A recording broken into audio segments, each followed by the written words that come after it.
Olá, colegas servidores, é mais um programa Simussar em Ação. Juntamente com o Dr. Sávio, que sempre está aí, nosso parceiro, sempre está aí debatendo assuntos bastante importantes à categoria dos servidores públicos, e também contamos com a parceria do Ronaldo Pinheiro, na parte técnica, mais popularmente conhecido como Jaque.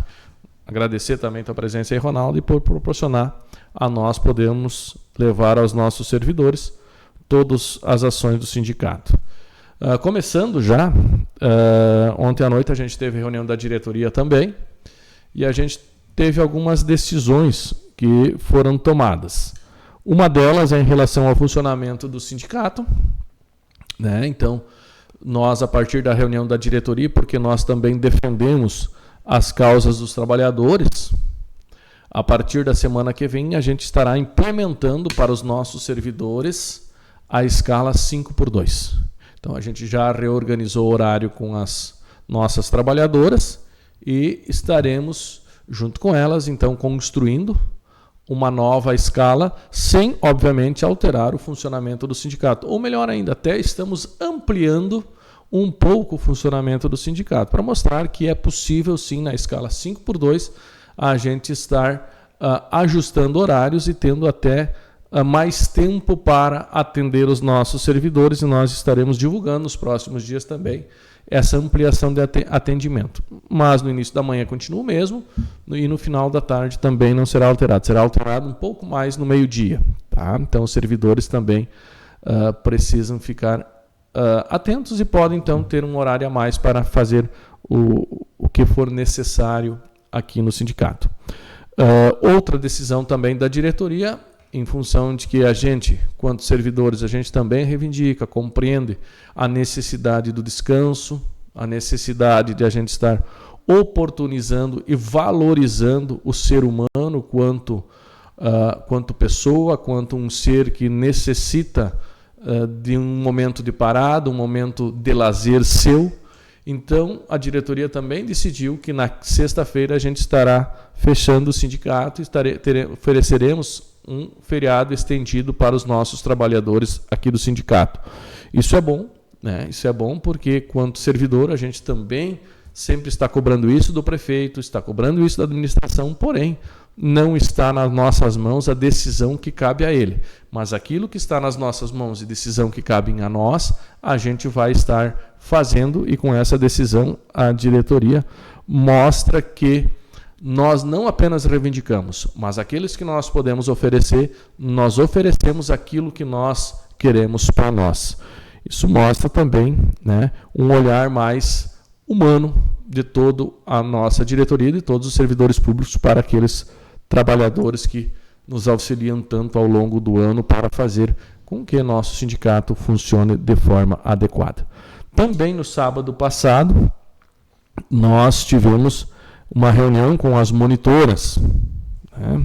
As monitoras em relação à Lei 15.236. É isso, né, doutor Sávio? Exato. Eu às vezes confundo o número da lei, mas é a lei. Estou olhando ela aqui, inclusive. 15.236, que teve alguns ajustes, né, em relação à estrutura das carreiras do magistério, na Lei de Diretrizes e Bases da Educação Brasileira, e também na Lei do Piso dos Professores de 2008. Então, a gente debateu bastante, tivemos um número significativo de monitoras, inclusive parabenizar essas monitoras e monitores que estiverem aqui junto conosco, debatendo, construindo ações que possibilitem a elas terem esse direito que é tão importante e que vai qualificar com certeza a nossa educação santarrozense. O Dr. Sávio também esteve participando dessa reunião, fez as suas explanações, e hoje, Dr. Sávio, o que nós podemos dizer em relação a aquelas discussões que nós tivemos no sábado pela manhã? Um primeiro momento, assim, eu ia dizer de uma forma geral, como a gente está nesse momento aí de fake news e em alguns momentos parece que se aproveitam dessa ansiedade aí do servidor, né, para ver essas melhorias. E eu digo isso porque alguém me compartilhou, né, uma lei aqui, né, essa 15.326, só que não era a lei real, né, porque ela dizia coisas que não constam aqui na lei que está hoje disponível no planalto.gov. Então, inicialmente eu diria sempre para as pessoas se atentarem, né, ao que elas recebem e o conteúdo do que elas recebem. E numa dúvida, né, o planalto.gov aí tem todas as leis federais para a gente ter uma base legal, né, Jonas? Porque já é difícil a gente contemplar e criar uma interpretação que pode ser comum, né, do que é o verídico, né? Imagina, né, tu querer interpretar alguma coisa que nem existe. Exatamente. E às vezes a gente tem que justificar, né? Então, tem esse cuidado. E eu ia ler aqui, Jonas, só para... Tem o parágrafo 2º aqui, né, que dessa lei, que ela diz: são considerados professores de educação infantil, devendo ser enquadrados na carreira do magistério, independentemente da designação do cargo que ocupam, os que exercem função docente e atuam diretamente com as crianças educandas, com formação no magistério ou no curso de nível superior e aprovados em concurso público. Então, se a gente olhar assim, né, parece o cenário perfeito. Só que a lei também ela diz que o disposto nessa lei será regulamentado por ato do Poder Executivo do ente responsável pela sua implementação, né? Então a gente já tem uma certa trava ali, né, para uma questão mais imediata. Então, vejo que a lei ela é importante, né, porque ela trouxe para o cenário legal esse sentimento, né, que esses servidores carregam aí, no caso, os monitores, de terem qualificação, atuarem, né, no aprendizado das crianças, né, terem uma jornada maior, né, e, querendo ou não, sempre gera um comparativo com o magistério, né? E, se a gente for considerar o magistério, uma remuneração inferior também. Exato. Então, temos muitos pontos delicados, né, para a gente analisar, e vejo que o que se debateu ali na Assembleia, né, foi justamente a gente ter essa frieza para analisar e poder construir elementos para a gente reivindicar esse direito aí aos monitores e monitoras. O bom é que a gente pode fazer esses esclarecimentos para esse grupo que esteve, e também, dentro do nosso entendimento, obviamente, dentro do que se põe ali, né, doutor, a gente pode ponderar também que talvez nem todo mundo ganhe, que tem os riscos, todos os riscos que existem, mas a gente vai estar fazendo esses enfrentamentos. E quanto mais provas a gente conseguir juntar, mais consistência tem a reivindicação. Porque na esfera judicial nós temos que entender que precisa provas, que nem o senhor falou. A gente sabe que os monitores são professores de fato. Apenas a questão jurídica lá do cargo que eles ocupam que tem essa nomenclatura monitores, mas de fato são professores. Nós sabemos. Os pais sabem. Os alunos sabem. A Secretaria de Educação sabe. Mas nós temos que provar para o juiz. Porque o juiz, como a gente disse, ele é técnico. E a gente tem conseguido, tem recebido um material bem significativo, mas também a gente pede aos monitores que não estiveram na reunião e vão estar acompanhando esse vídeo que nós estamos produzindo, que nos mande, busque lá nos seus arquivos pessoais informações, materiais, porque tempos atrás o nosso material era mais vasto, a secretaria não se precavia tanto. E hoje a gente viu, justamente porque ela, nesse ponto, ela reconhece também o papel do monitor como professor, e eles começaram a cortar algumas coisas, porque eles querem evitar esse impacto, né? Eles querem evitar que os monitores sejam convertidos a professores, ou que recebam pelo menos como professores. E uma das provas mais claras também que nós podemos colocar aí, né, doutor Sávio, é a questão da carteirinha docente. Os monitores podem fazer a carteira docente. Quem é docente são os professores. Então ali também já existe um reconhecimento de que os monitores são professores. E isso é importante também.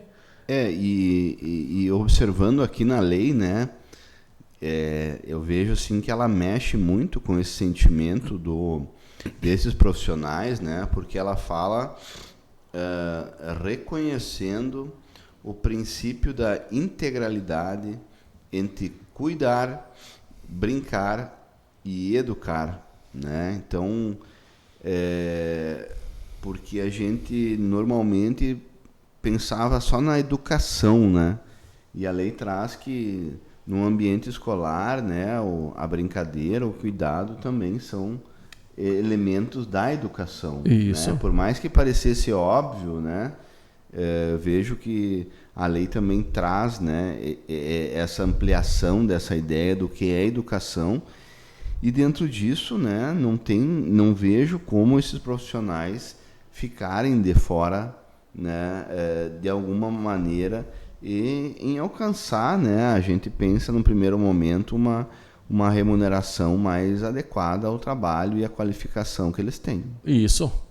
Então, a gente vai continuar trabalhando, vai continuar buscando, né? O doutor Sávio, conforme a gente combinou na Assembleia, a gente tirou uma comissão. Essa comissão ela vai estar organizando essas provas que a gente está recebendo dentro dos próximos dias. Os professores, voltam a afirmar, os professores que têm a nomenclatura de monitores, nos enviem essas provas. Aí a gente vai estar arquivando aqui no sindicato, vai estar guardando para posteriormente fazer essa triagem junto com o Dr. Sávio, que vai estar em breve encaminhando o processo para as monitoras. Será um processo coletivo onde terá direito, isso é importante também a gente quando sindicato estará, o sindicato pode representar apenas as monitoras associadas do sindicato. Isso é uma questão jurídica, isso é uma questão estatutária também, de que a representação é apenas de quem é associado. Isso é importante os monitores também estarem sabendo que todos aqueles que estão associados ao sindicato vão estar inclusos no processo. Os demais, bom, aí caberia buscar individual, enfim, a gente não sabe como deveria ser esse caminho, mas aí cada um vai ter que buscar conforme a sua necessidade, as orientações de quem ele buscar na área jurídica, né? Então isso também é importante. Outro assunto tratado que nós tivemos na reunião da diretoria é em relação à insalubridade da FUNSAR, que também já deu pano para manga. Mas uma coisa importante, né, doutor Sá, foi a ação do sindicato já logo de início. Quando a gente recebeu o primeiro laudo, a gente logo encaminhou uns questionamentos e informações à administração municipal em relação a alguns grupos de servidores. E, claro, nós também contamos com outros importantes atuações, né, dentro da própria estrutura da FUNSAR para fazer as indicações à administração da FUNSAR dos equívocos e das fragilidades que esse laudo inicial apresentou. Então nós conseguimos reduzir o impacto em um número muito grande de servidores. Veja que agora serão impactados apenas 96, mas 96 que a gente vai estar fazendo também a defesa, a gente vai estar construindo também a defesa desses servidores. Esses servidores também devem ficar atentos, que em breve a gente também vai estar chamando esses servidores, e na mesma situação das monitoras, a gente vai representar apenas os servidores, pode representar apenas os servidores associados. Então, a gente vai estar chamando esses servidores para uma reunião em breve, conforme a gente também, enquanto diretoria, vai se organizando, para debater o caminho e as ações que esses servidores desejarem, porque existem várias linhas de pensamento, existem várias possibilidades e várias condições da gente estar fazendo esse enfrentamento. Mas a gente vai fazer uma luta para defender o direito dos servidores também lá da FUNSAR, que foram atingidos por esse laudo, que no nosso entendimento é um laudo fraco e inconsistente. né? Eu acho que o recado é esse, né, Jonas? Às vezes o pessoal não dá crédito, né, essa questão coletiva, né, essa atuação coletiva, mas que nem tu trouxe aí, né, graças a essa intervenção do sindicato, apontando que existem leis federais regulamentando as situações de muitos cargos, que devem ser garantido a questão da insalubridade, né? Já houve um grande impacto no primeiro número inicial, que nós falávamos aí de quantos? 250 em torno disso. Então eu acho que é um número expressivo, né? E a gente tem que pensar sempre nessa questão de organizar, entender a situação, né? Constituir provas, elementos, né? Relatórios, e a partir disso a gente buscar a melhor forma, né, de reaver, no caso, se for essa situação aí da insalubridade. São dois grupos de servidores bastante distintos, mas também que merecem todo o cuidado nessa questão das nossas lutas. E claro que nós não esquecemos dos outros servidores.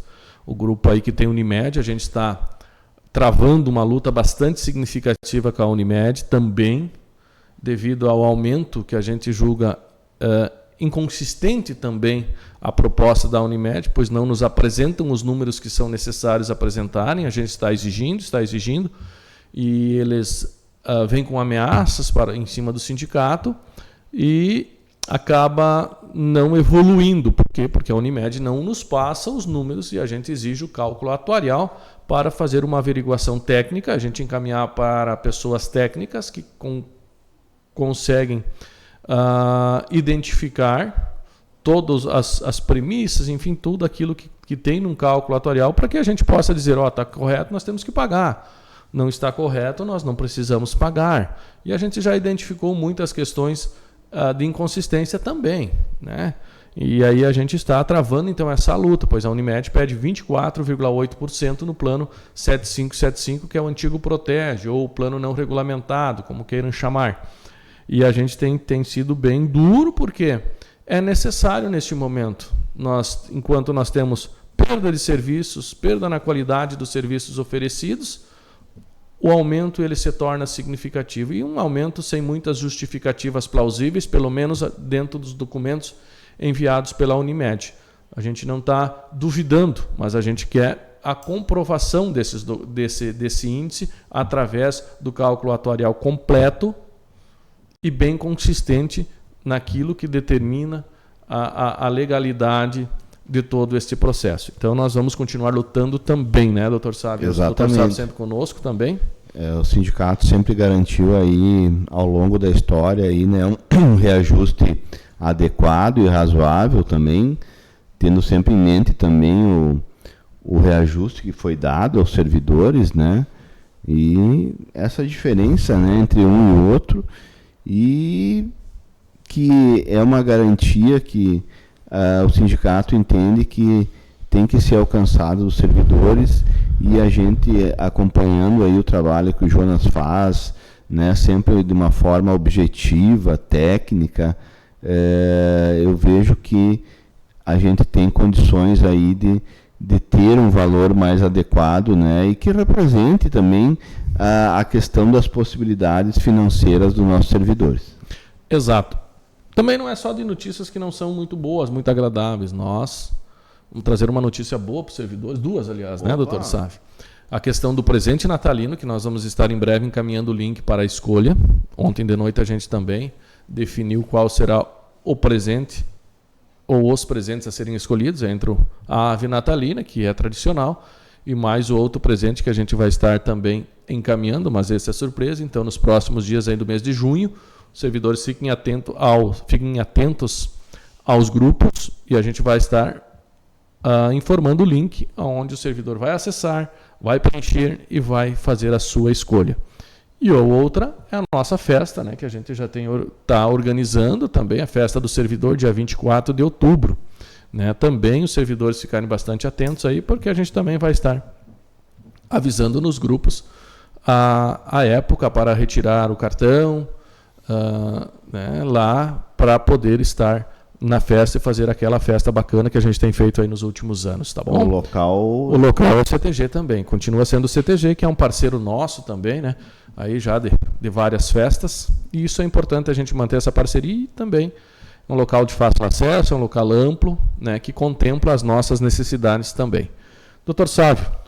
Não, só alegria, né? Eu acho que o trabalho também precisa ser comemorado, né, Jonas? A confraternização é importante e eu acho que isso demonstra, né, mais uma vez, o interesse que o sindicato tem pelo bem-estar aí de todos os servidores. Isso aí. Obrigado, doutor Sávio. Obrigado, Ronaldo. E até o próximo programa nosso. Um grande abraço.